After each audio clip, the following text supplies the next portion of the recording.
So naay ni anhi diri sa kay ang cellphone nga iPhone 7 siyang anig-on mukalit ra daw og off. Tan-aw nako na unsa naman ni nga nagkang-a naman ni nawa ang duha ka ruska nga para mulak ang iyahang display. Nangutana ko sa tag-iya kung naablihan na ba ni og confirm gid akong duda no nga naablihan na ni kinawa na gyud ang iyang ruska. Ni ana ang tag-iya ani nga gilisda na ni battery. Ug ako dining gitry og charge ug mo charge pa. Ug so far mo charge pa man sad siya. Pero ang problema jud ani mukalit ra gid ni siya ka off. Rata to mo off gyud siya.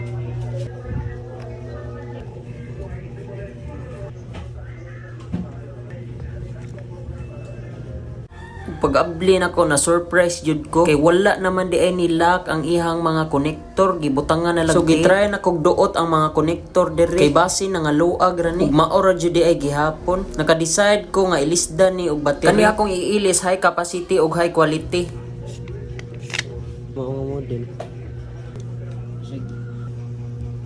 Og nasulbad gyud nako ang iyang problema kay ganiha mo off ra jud tog iya. Ug ako dayon ning gihimuan og artificial lock para dili mangluag ang iyang konektor. Ug nabalik na gyud sa 100% ang iyang battery health. Lang to. Patong paano tong usap lang. Taon-taon, maghuwat lang kon mo.